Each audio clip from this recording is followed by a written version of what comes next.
Hola nuevamente. Hoy voy a intentar explicarles el fenómeno por el cual un avión es capaz de sustentarse en el aire y volar. Y es que la aviación, con más de 100 años de historia a cuestas, es un fenómeno que nos acompaña en la vida diaria. Probablemente todos los que vean este vídeo hayan volado o vayan a volar en algún momento de su vida, al menos como pasajeros. Aún nos maravilla ver despegar un avión de 400 o 500 toneladas, pero ya no nos asombra, es algo cotidiano a lo que estamos acostumbrados. Ahora, si te preguntase por qué vuela un avión, quizás tu respuesta sería que un avión vuela porque se mueve muy rápido gracias a su motor o sus motores, o porque tiene alas. Y si esa ha sido tu respuesta, acabas de nombrar a dos de los componentes de la fórmula de la sustentación. Vayamos entonces a nuestro tema de hoy. Esto es Aprender a Volar. Mi nombre es Claudio Guridi, soy piloto comercial e instructor de vuelo. Bienvenidos. Empecemos por explicar en qué consiste la sustentación, que por cierto en inglés se llama lift, y por eso verás muchas veces la letra L mayúscula como abreviatura de sustentación aerodinámica. En aviación definimos la sustentación como una fuerza aerodinámica que se opone a la atracción de la gravedad de la Tierra y que es capaz de contrarrestar el peso del avión. Dos de los componentes de la fórmula de la sustentación se intuyen claramente. Los aviones, para ser definidos como tales, tienen que tener alas y motores. Bueno, los planeadores son una clasificación aparte, aunque también generan sustentación para volar.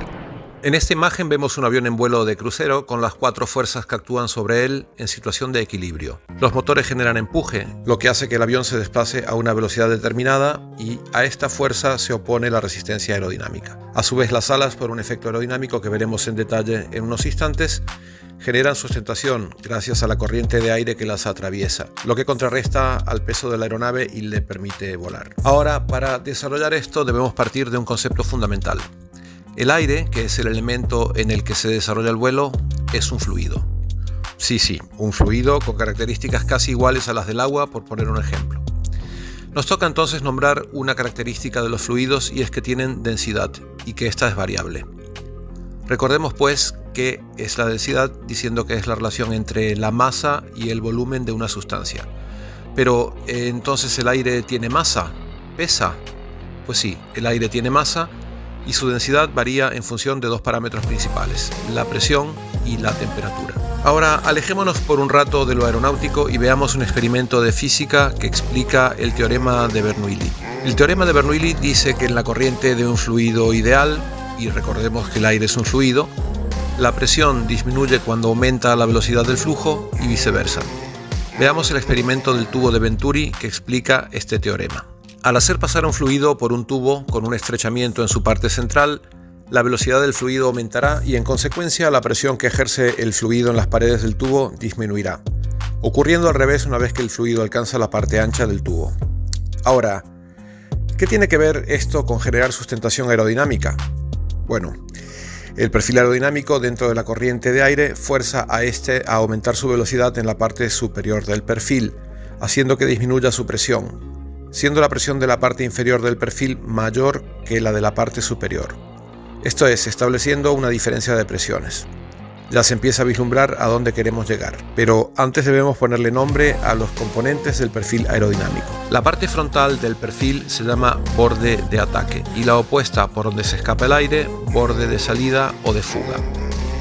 La parte superior es el extrados y la inferior el intrados, siendo la línea imaginaria que une el borde de ataque y el borde de salida la cuerda alar, que no por imaginaria pierde su importancia, como ya veremos. En estas imágenes vemos el comportamiento de un perfil alar dentro de un túnel de viento para experimentación aerodinámica. Las líneas blancas son humo que se introduce en la corriente de aire y nos permite visualizar el comportamiento de las líneas de flujo, que cuando son paralelas entre sí decimos que corresponden a un flujo laminar y que a medida que se desarrolla la turbulencia se van mezclando en forma de remolinos. Además, si ralentizamos la imagen se puede observar también que la corriente de aire que circula por el extrados, recordemos que era la parte superior del perfil, se acelera y llega antes que la que recorre el camino inferior o intrados. De esta forma comprobamos que el perfil alar, o el conjunto de perfiles que conforman un ala, obligan a la corriente de aire a comportarse como si estuvieran dentro de un tubo de Venturi. Puede que hasta aquí lo hayamos complicado un poco en aras de explicarlo en profundidad, Pero aún debemos profundizar un poco más porque hay una segunda forma e incluso una tercera y una cuarta de generar sustentación.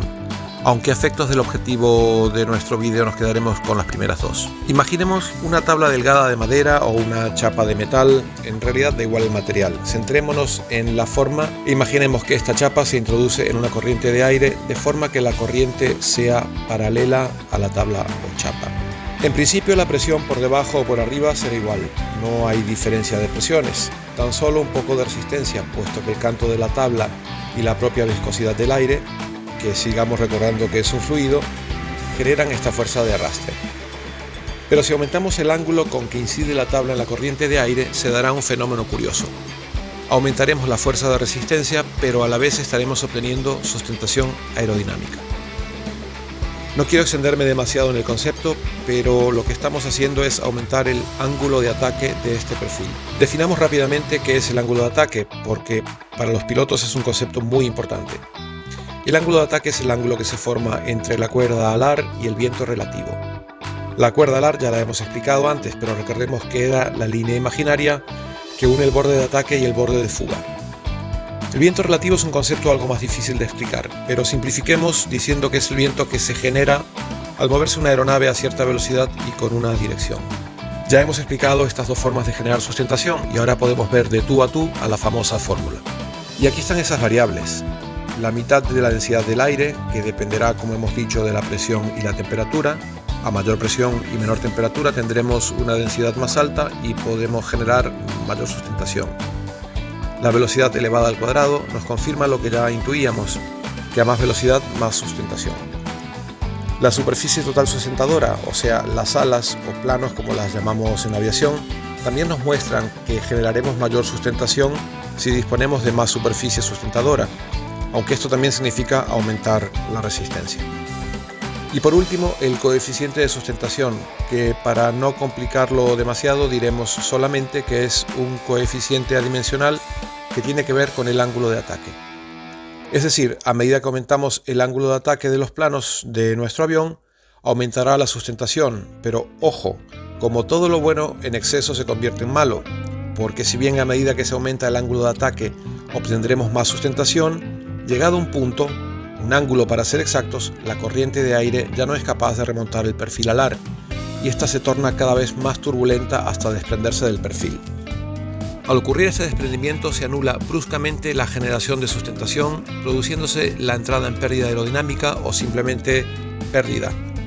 Stall en inglés, que se traduce en que el avión que segundos antes volaba perfectamente, simplemente deja de volar y empieza a caer. Pero una buena noticia. Con tan solo bajar el morro o nariz del avión se hará disminuir el ángulo de ataque y se restablecerá el flujo de aire sobre el perfil, volviendo a tenerse sustentación. Realmente el parámetro crítico es tener la suficiente altura para poder hacer la maniobra antes de... bueno, ya me entienden. Los aviones tienen avisadores de pérdida y los hay muy simples, como los de aviación general, que nos avisan de forma sonora, y los hay también más complejos en aviones comerciales, que mediante unos medidores de ángulo de ataque y a través de computadoras le avisan al avión de que se aproxima a un ángulo de entrada en pérdida. Normalmente este ángulo se suele asociar a una velocidad, pero eso es otro tema.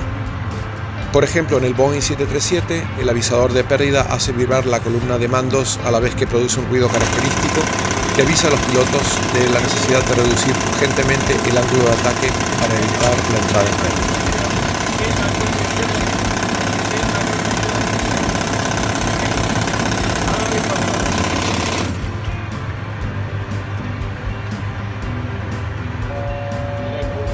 Bueno, hasta este punto hemos explicado más o menos rápidamente las dos formas principales en que se produce la sustentación. Pero aún nos quedan dos. Una tercera que es aplicada sobre todo en aviación militar y que es la del empuje vectorial. En los aviones comerciales a reacción, el empuje de los motores se utiliza para conseguir velocidad y solamente una pequeña parte interviene en la sustentación al descomponer los vectores del empuje, por ejemplo en los despegues. Pero, ¿qué pasa si somos capaces de orientar las toberas, o sea, las salidas de gases del motor, de forma que anulen completamente el peso de la aeronave? Sí, ya se intuye, si logramos generar mayor fuerza a través de la expulsión de los gases que el peso de la aeronave, esta ascenderá. La explicación la encontramos en la tercera ley de Newton, que dice que cuando dos partículas interactúan, la fuerza sobre una partícula es igual y opuesta a la fuerza que interactúa sobre la otra partícula. Es decir, que si existe una fuerza externa, tal fuerza será contrarrestada por otra igual, pero en la dirección opuesta.